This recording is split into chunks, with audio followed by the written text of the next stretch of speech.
And now let's move on to Undercover Boss, the greatest television program on DC. On TV, Marxist agitprop. And I want to be serious here for a second. Okay. It is the best television show of the 21st century. And not in a, oh, man, he's doing a bit. No. Honest to God, I've watched every episode of this. I mean, that's probably 200 hours that I've spent watching this. It's unbelievable. It is the most incredible television show I've ever seen in my life. The most left-wing it is television show running on CNBC, or was it NBC? Running on a major network. And then OWN. It's just, now it runs constantly on the Oprah Winfrey Network, mostly because it's like a feel-good. It's not, I guess, explicitly left-wing, but like... It's a real bad show, actually. No, because at the end, they mop up all the human misery that they reveal in the middle. But it is really good. It's a good show. There's good. It has all the elements it has. It has deception. It has drama.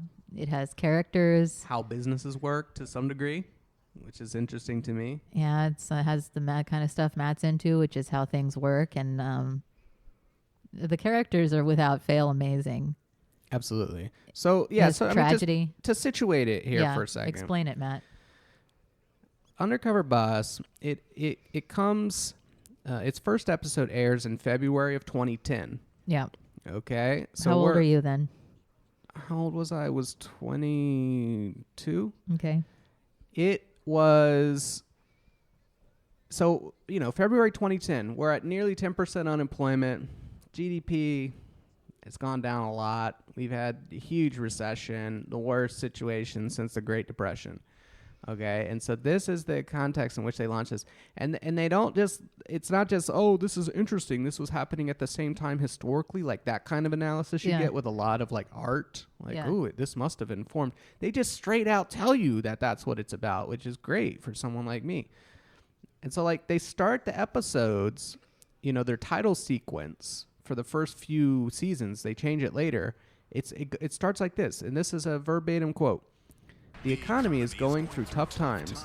Many hardworking Americans blame wealthy CEOs out of touch with what's going on in their own companies, but some bosses are willing to take extreme action to make their own companies better.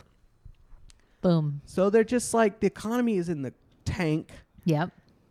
People hate wealthy CEOs. Facts. And then these wealthy CEOs, they're going to go undercover. They're going to pretend to be workers or whatever, and they're going to figure out what's wrong with their company. Yeah. Now, that becomes a sort of propagandist element. Right. I mean, and that is the intention of the show, and certainly the only reason why all these companies were willing to participate in it is because they go to them and they say, hey, this is going to be great public relations for your company. And it's almost like when you get the whole list of companies involved, and you're like, look at all these corporations. They've come together to make a propaganda show about how they're trying to do better. Yes. It's like, I'm sorry, I'm trying to delete it. I'm trying to, like, that's exactly what it is. The whole show is like that. Yeah, exactly. And it's genius. And they're like directly telling you, hey, I know you feel really bad about how everything's blown up. But we're listening. We're here to listen, and we're going to do better now. It's a listening tour. Yeah, that's exactly what it is. And so it's like, it's kind of, they just straight out tell you that this is a way to try to calm you down after we, threw you out of work and all that kind of stuff. Fired a bunch of you and laid you off. Yeah. And people go for it. Oprah Winfrey, is running on our network now. It's like, oh, this is really feel-good TV.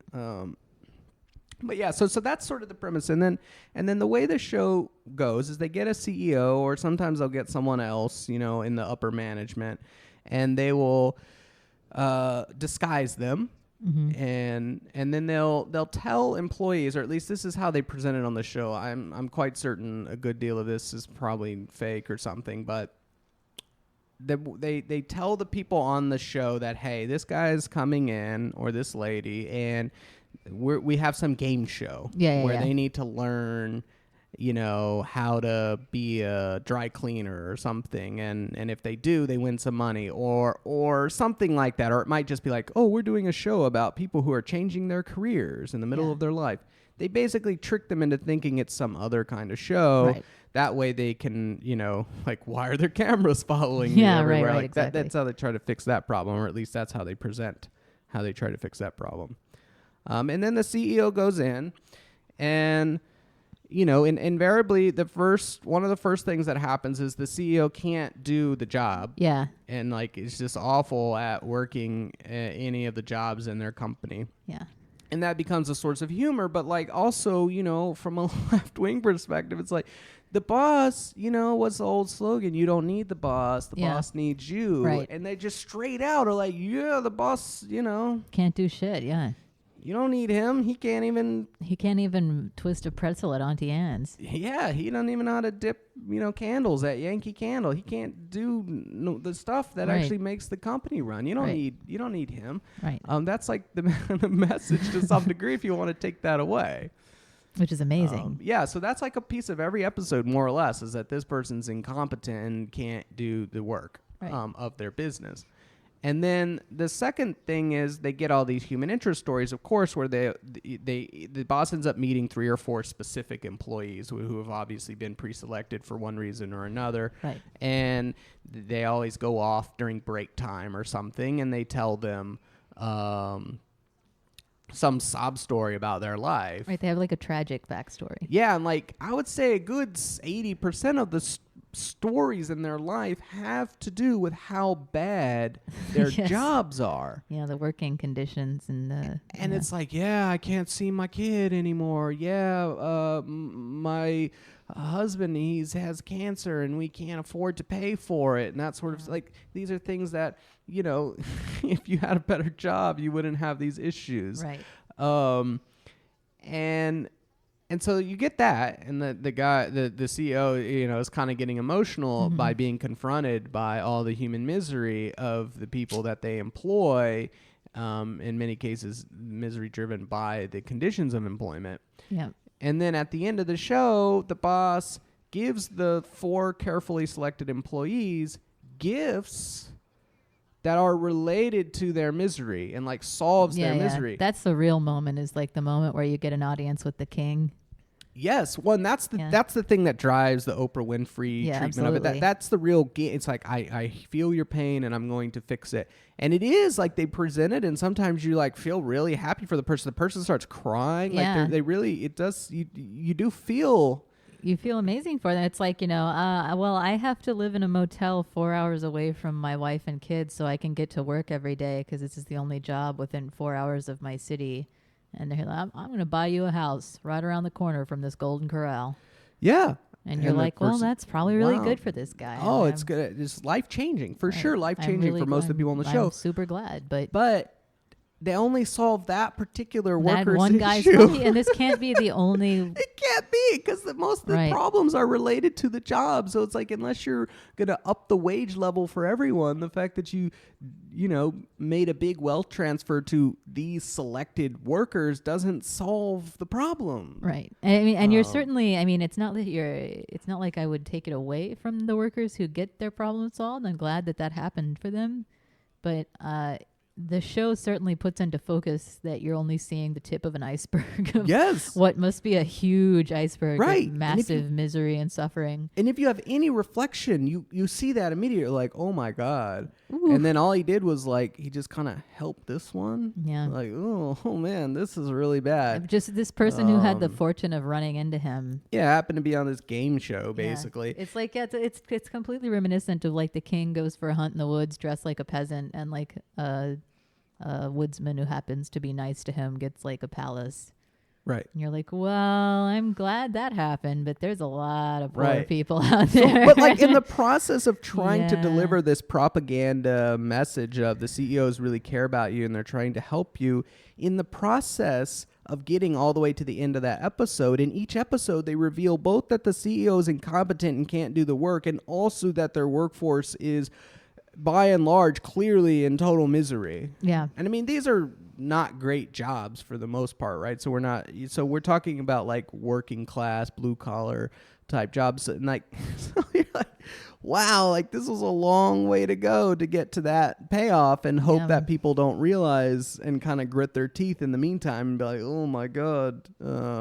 These are not professional class jobs. Yeah, they pulling back the curtain. But yeah, so that's the basic premise, and it's amazing. Every episode, for the most part, is amazing. But I also feel like one of the understated glories of Undercover Boss is the makeup and hair people who disguise the bosses clearly hate the shit out of them and make them look like total dipshits.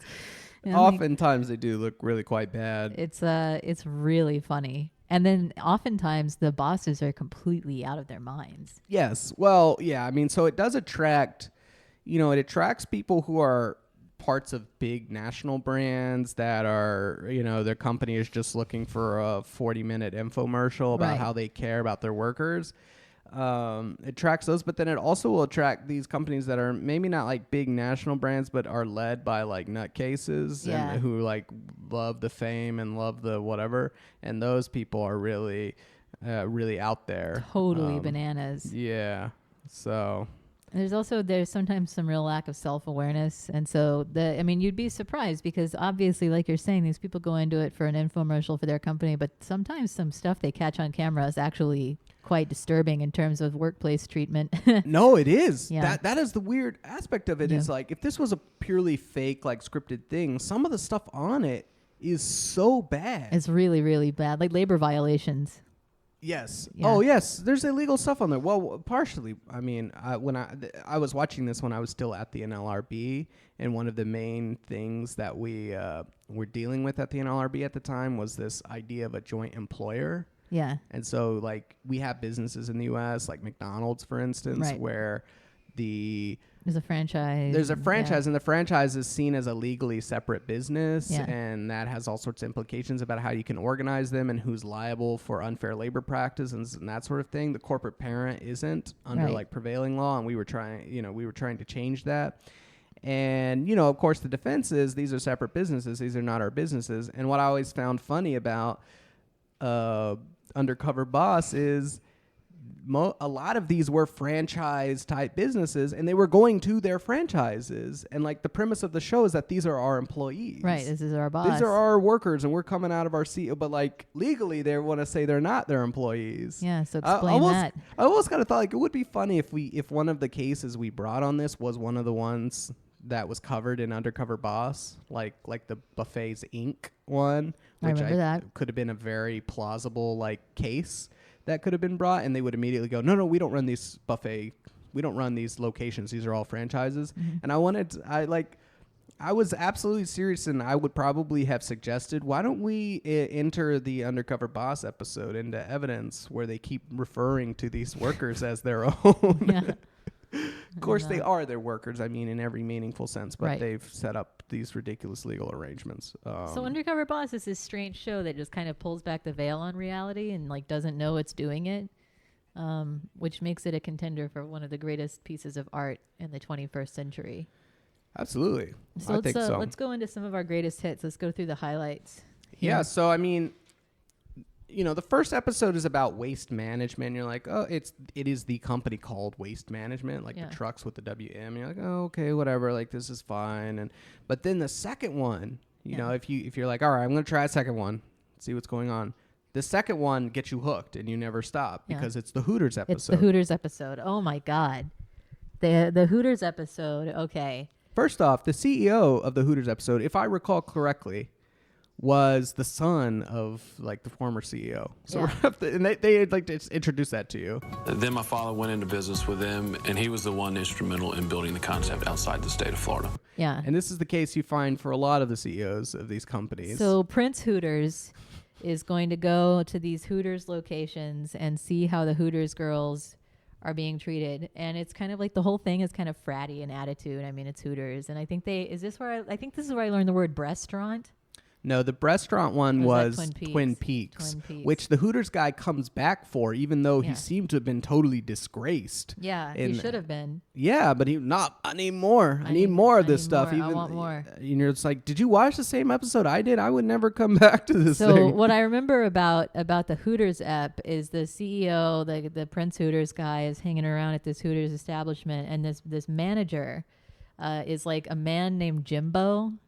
He's like a middle-aged Southern dude. This was in Tarrant County. This was in our backyard. This was in Tarrant County. This is in beautiful Tarrant County, Texas, North Texas, where we are from, Matt and I. And I guess I should say, because we do have some international listeners, I've noticed that Hooters is a restaurant where they sell chicken wings, like hot chicken wings. Well, it's just like a lot of fried, unfancy food. It's and it's like a sports thing, but like the gimmick is you have like young women, hot women in like tight clothing, and like Hooters is a reference to breasts and that sort of thing. And so like the mascot is an owl, like hoot hoot hoot, but the women, they wear like these small tank tops and these little shorts, and like I had a friend who worked at Hooters, and she said the test to work there is your boobs had to touch the wall before your nose did. All right, well that seems unlawful, probably. She said that was how you got your job at Hooters. Okay. And so that's how Hooters is. It's just it's like, the chicks are hot and the sports bar, whatever. And so Hooters girls are like a quantity in the United States. They're like a kind of an iconic thing at this point. So anyway, in this restaurant, Jimbo realizes they're kind of having a slow period, and so he's like, some of these waitresses, at least one of them gets to go home. I can let someone go off early. And of course, a lot of the women would prefer to go home early. And so he arranges a competition, which he refers to as his reindeer games. What am I supposed to do about school if I have to leave? You're going to play my reindeer games. You go to school? Yes. He's like, if you want to go home. On camera. This is on camera. And he knows there's a camera. No, this is not a hidden camera. This is not a hidden camera show. So he's like, yep, the cameras are here. I'm going to do it. So this is where you slip. It's like you go from watching a reality show about labor to watching The Hills Have Eyes or like Deliverance. And he's like, all right, girls, one of y'all want to go home? Going to have to play my reindeer games. Here's how it goes. I'm going to put a plate of beans down, and whoever eats the beans fastest without using their hands can go home. And so these women are like leaning over with their hands behind their backs, trying to eat beans off a plate with their faces as fast as they can, while this like stodgy little middle-aged man stands behind them and is like, woo, doggy, yeah, come on, darling. Woo, doggy. And like is like aroused. And like the CEO, the Prince Hooters guy, is just kind of standing there in horror. And I'm like, yeah, bitch, this is what you want. This is what this whole place is about. Jimbo understands Hooter way better than Prince Hooters. This is like strictly about the exploitation and humiliation of women.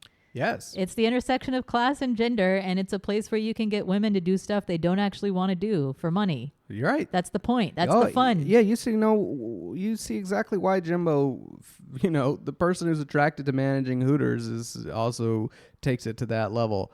Also, there was another part of the episode that I think in one of the other jobs was like going out and like handing out coupons and like trying to reach the public on why to come to the store. Yeah. And one of the people came up to them while they were doing that, and they were like, "Come to the Hooters. We just opened in Stockyards, whatever." Yeah. Came up and was like, "I don't support Hooters. I think you exploit women." And like this also shocked him to his core. And this was again also presented in the episode, which is really not well done for the purpose of promoting Hooters. And I think it exploits women. Really? It'd be hard to justify taking our kids there. this is like a Nana, wasn't it? Yeah, I don't remember but there were a couple people that it came up and was like, no, you guys, I don't think this is right. And the women, the Hooters waitresses were forced to do it. Fucking Jimbo, he saw the reality, and he sees it so clearly. Like, Jimbo understands the fun of a place like this is that you use money, which is a form of power, to get women to do stuff they don't want to do. And that's the fun. That is the fun we're having here. Yeah. That's Jimbo the premise. sees it. That's the whole business. He sees it very clearly. He's like, no, the illusion is not that they're having fun or doing it because they want to. That's not the fun. We're not even trying to create that illusion. The fun is that they don't want to and they have to for money. That is the fun, because that puts you in the driver's seat. You're the customer. You come in with the money. The customer's always right. The fun is that you are in control. Jimbo's a sicko, and he should definitely be first against the wall. Well, and then but he understands capitalism. It's funny because the CEO also watches it happen. He doesn't interrupt it at all. No. And then afterwards, he's sitting in his truck, and he's like muttering to him. He's like, I couldn't break my cover. I couldn't break my cover. He's like a cop. He's like an FBI agent. You're like, really? like, I mean, come on, dude. Like, I couldn't break my cover. I put 2 years into this sting. But then he makes a call to like the regional manager and basically gets the guy fired. Yeah. But also, I don't think if this is a franchise store, I don't think he's allowed to fire the guy. Yeah.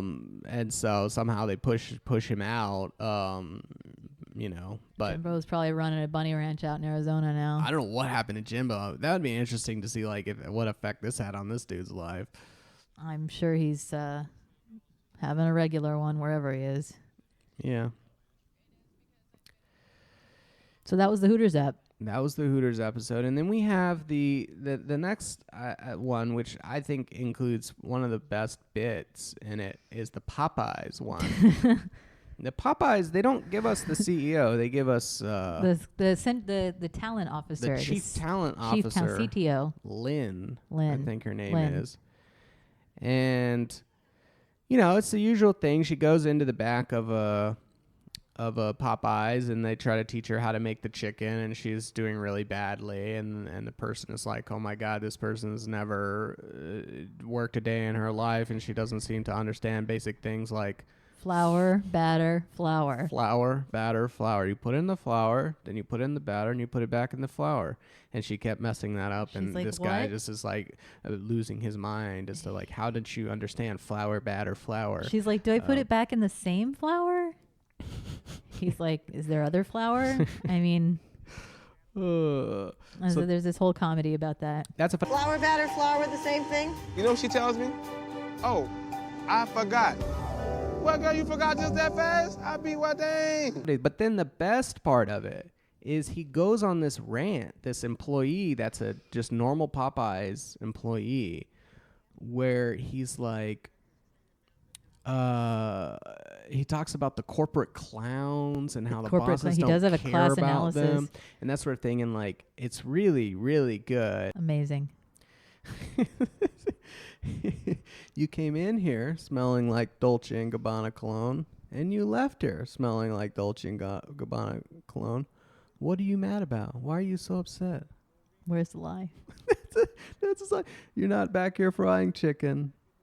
Right. Why are you? Why are you so pissed? You don't have to do real work. You just come in here, you saunter around in your suit. Everyone's afraid of you, and then you pop out, and you're still pissed somehow when you're living the life. That's it's unbelievable analysis. Unbelievable analysis. He's like, I'd love to be a corporate clown personally. Yeah, and he wasn't even like, oh, these guys, they don't know the dignity. They don't know the dignity of real work with your real hands. They live in an air-conditioned bubble. He's like, I want to be a corporate clown. Yeah, I'd take it. That's a great job. You don't do anything. You come in with your cologne, and you kind of saunter around and stuff. And then you just leave. That's the life. That's the life. That's the life. You don't work. You get paid. It's wonderful. What more could you ask for?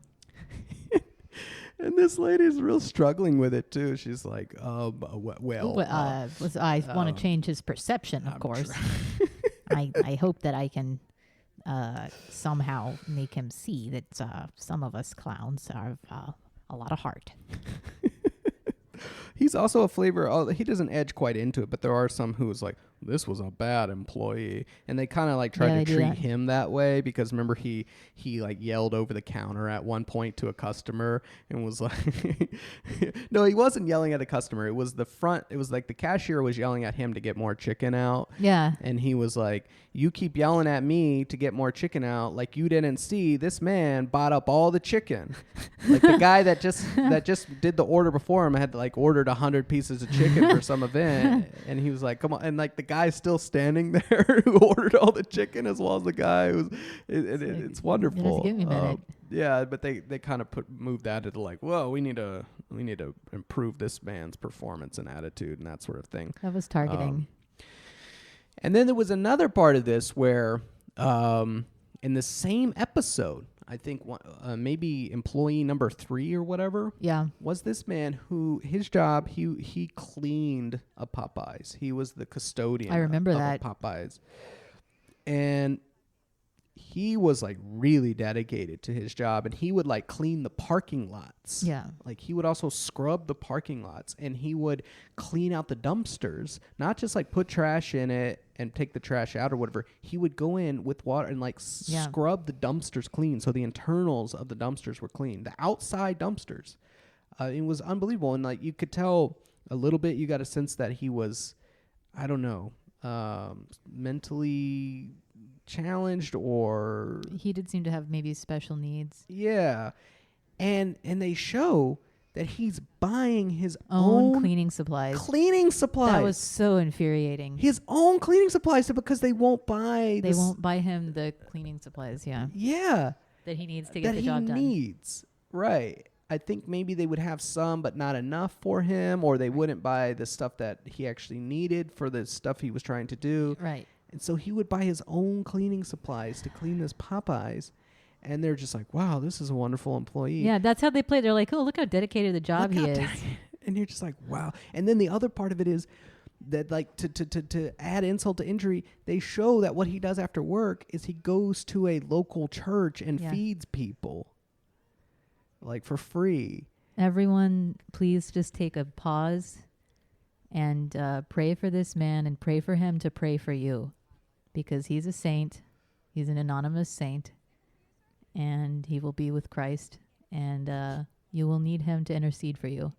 You do get the sense that, like, wow, this is like an unsung, he's like in maybe like a Georgia suburban Popeyes, doing everything he can to keep it clean and do his duty, and then also go feed people, and like no one knows of this guy, no one's ever heard of this guy, and he seems like the best guy ever, and they're just exploiting the hell out of him. Exploiting him.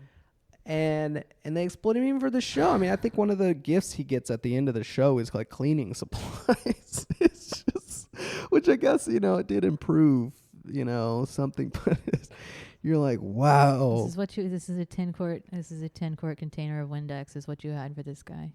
And this is what they're showing on TV about Popeyes. And I'm looking at this, I'm like, wow, this is the most left-wing it's agitprop. You're watching this and you were furious. Yeah, you want to absolutely go stand on the barricades. I need to go burn down a Popeyes.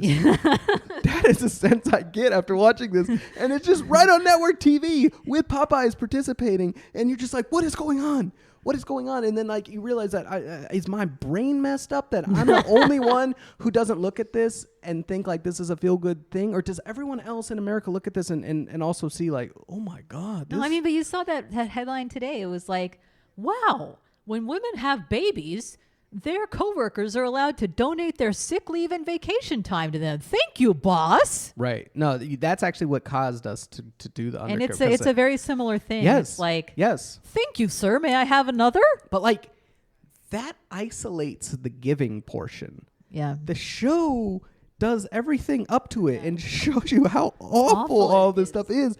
And it's just shocking. I cannot believe, like, if I were to call Popeyes on the phone and be like, I'm a journalist, I'm writing a story about this man who's cleaning your store. And you're making him buy his own cleaning supplies? Do you want to comment? No comment. No comment whatsoever. Do you want to put it on network national TV? Hell yes. Absolutely. Like, it's such a coup. Like, if I hope Can you one day. Please show the jug of Clorox we bought him. I hope one day we learn of the like socialist mastermind who was like sitting there and just like grinding his axe on this and being like, wow, I actually pulled this off. Who was like, all you need to do is see it. And if you see what I see. Yeah, I can get these guys to show what they're doing. All I got to do is tell them it'll be a feel-good story at the end. This will make money for you, you little pigs. They're so stupid fucking hogs. that they will show the world how exploitive they are.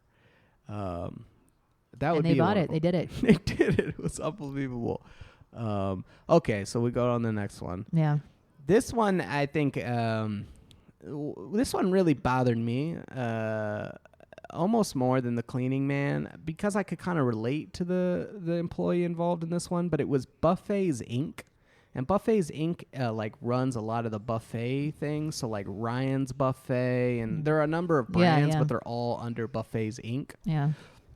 And the CEO goes into one of his buffets. I think it's a Ryan's Buffet. And one of the employees he talks to is this lady called Whitney. Mm-hmm. And Whitney seems like such a swell person. Just a really nice lady. Just such a nice. She's a mom. She just seems really. She does her job really well. She seems really kind and is very patient. Yeah, and she's the best trainer in the episode. She like some of the other trainers he had issues with, but she was like really good at telling him what to do and being nice to him. Because remember, the premise of the show is that this guy he's never been in restaurants before. He needs a lot of help and she's like it's okay, really patient. We'll get there. And then they get to the point where it's like, tell me about yourself, tell me about your story, and we learn, or her husband shows up, and her husband also works at this store at Orion's Buffet. So she's a waitress, and he comes, and I think he works in the kitchen. Yeah. And so they're both. So we got a husband and wife. They have 2 kids. They both work at the same Ryan's Buffet. Yeah. And mom and dad both working full time.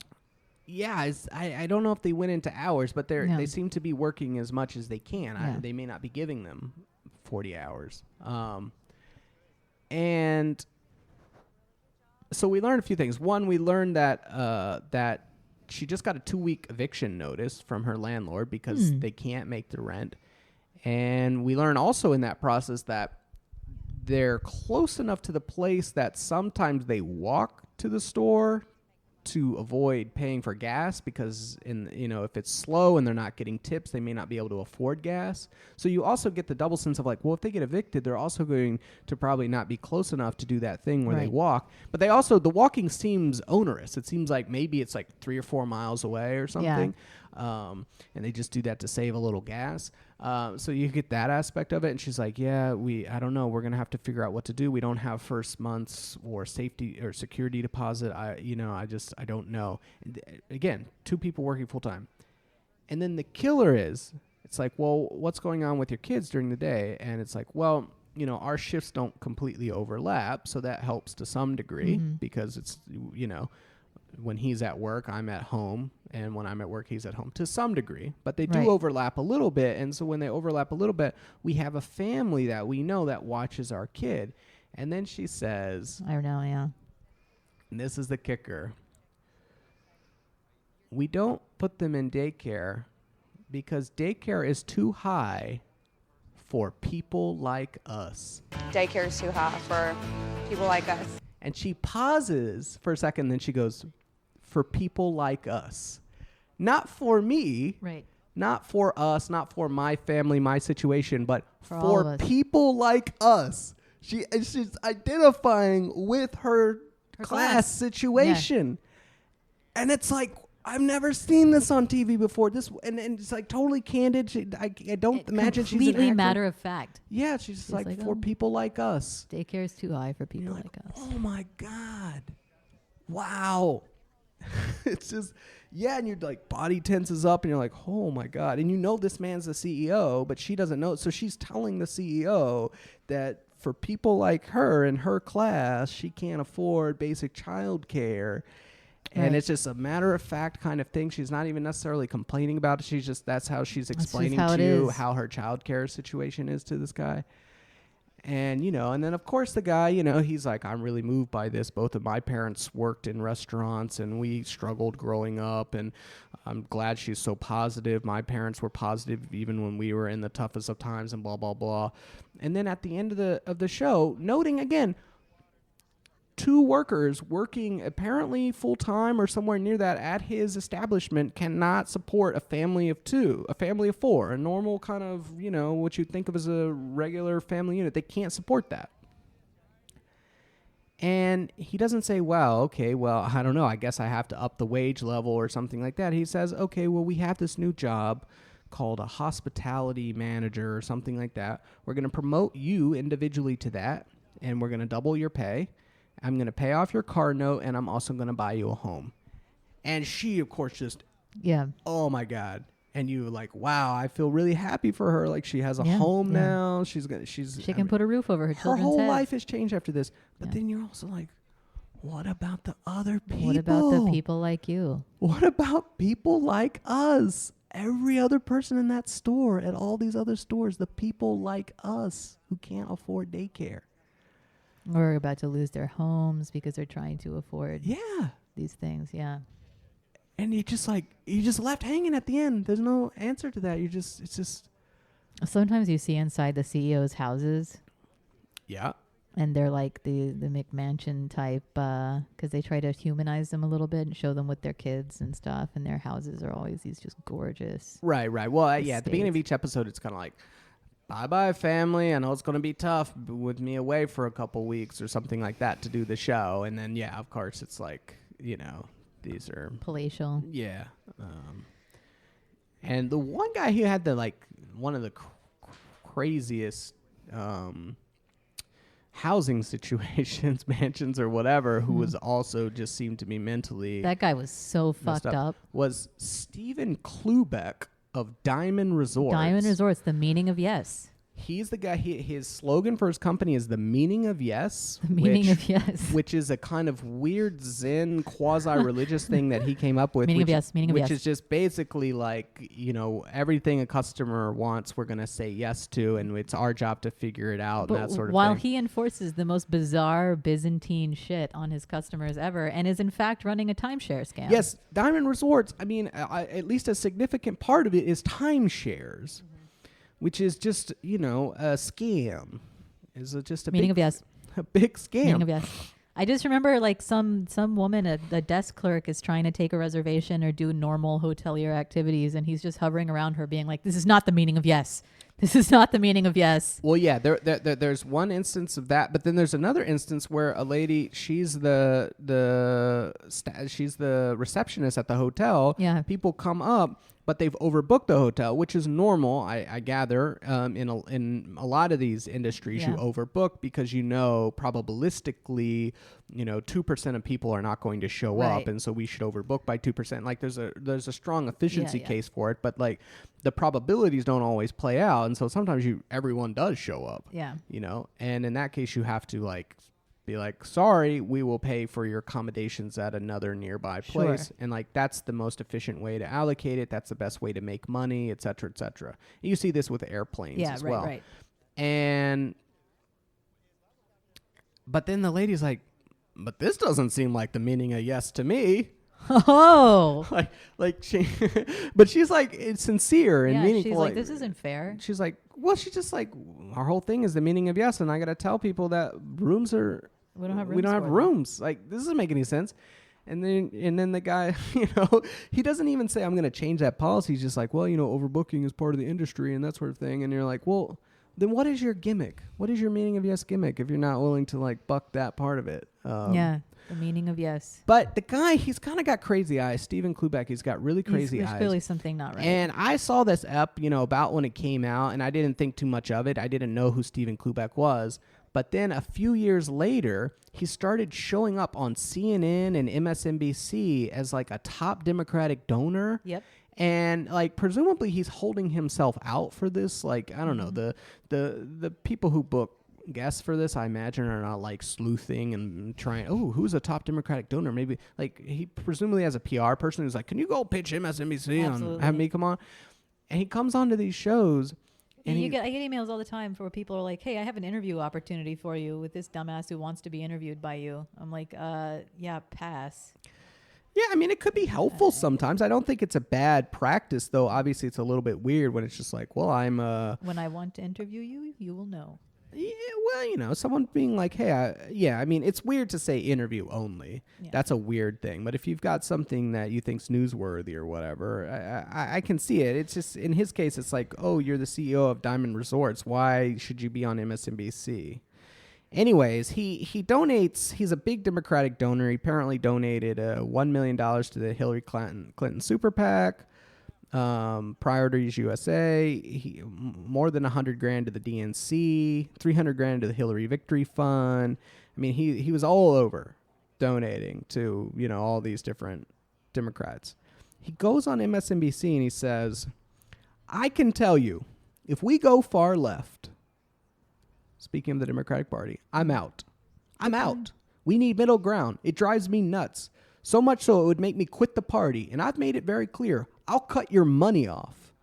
And others will do the same. We've had enough. We need a new brand. So he goes right on TV and says, if you guys go too far left, we're going to withdraw your money. Like, he makes, like they say, the subtext text and like oddly makes the case the left has been making for a long time, which is like, if you take these guys' money and you get dependent on that, like they just pull it out from under you and mess you up. Right. If you try to tack left, capital will pull out and then you'll be flat-footed. And right. And like, this is the game. And like, you got to try to find alternative ways around it so that you're not, dependent on it. And then obviously everyone criticized, it was all over Twitter and whatever. And he was kind of like a crazy Twitter guy for a while, like Elon Musk, but he did like clean it up and stop. Yeah. But he would like argue with random people online. Mm. And he had some tweets to defend his MSNBC comments where he said that. And the tweets are, one of them is, when you pay $70 million in tax in a year, then you have a right to fight me. I'm proud to pay, work hard, and perhaps you can be rich, wealthy, and not jealous. I'm a Democrat. Don't judge. Work your ass off. And then he says, creating 20,000 jobs, taking care of people, putting many kids through college, you must be a Bernie person that wants everything for free. Get a job and add to the GDP. It's okay to make money. You will realize when you grow up, everyone wants to do well. I am a Bernie person who wants everything for free, as a matter of fact. Timeshares. Timeshares. What are you talking about? Your whole thing is just scamming people. Right. You corner them in a room and then you just like grind on them for a few hours. Yeah, and you're like, oh, this is actually a good investment. If you think about it, you could buy a time slice of an apartment in Miami, and then you could come, and it's sort of like a prepaid vacation. And then, down the line, you could kind of sell that time slice to someone else. And so it's sort of like real estate in that sense. Isn't that great? Except, of course, no one ever wants to buy your timeshare time slice after the case. And it's not, you'd be much better off just paying for your vacations. And just sign here on the dotted line before you leave the room. Just, there's all these scams and stuff they do to try to get people. And it's like, this is the guy who's grandstanding being like, I work hard. You can work hard. I really do. I add to GDP. What do you add to GDP? You just suck money out of people who don't realize timeshares are dumb. There's no adding. That's it's a transfer. Right.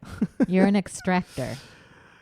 And like, this is the guy, and he's in this episode, and he comes back, I think, multiple times on this show, and like, it's just nutty and out of his mind. And you're like, wow, CEOs are crazy. Like, well, you begin to realize, I think, that this is one of the big revelations I had watching Undercover Boss, is that part of how you get ahead in the corporate world is just by being completely batty. And just by being like, I'm the greatest, I'm the best, meaning of yes. That's one thing to do. That's certainly one thing to do. And like kind of being a loon. It's, I think for some of them, it was always sort of like, I don't know, what's weird, it was some of the self-made ones were mostly like that. Yeah. And he was one of those people. He I think they opened the show and he's like, I thought about being a doctor or something like that, but that just wasn't going to give me the amount of money that I wanted to live my life. And so I realized I'd have to go into business. And so I bought up a bunch of like really cheap, like failing properties. And, everyone was like, these properties are crap and they're going to fail and so on. But I turned them around and I made them work. And by, doing timeshares. It's why I extremely favor Undercover Boss, because I feel like whether intentional or not, it's the cover being taken away from the boss at the end of the day. The bosses might think they're undercover, but they're not undercover anymore. Oh yeah. The blows get made. The shot, even in the process of getting to the propagandistic end, you still get huge bites out of these companies, and you still get furious at the situation that they're putting these workers that they're showcasing in a lot of cases. And like, I think that's why I say it's the best show of the 21st century. It's a great show. It's a completely overlooked gem. It's a masterpiece. Absolutely. That's life. That's life. That's my 2 cents. That's the way it is. Thank you for joining us. Bye-bye.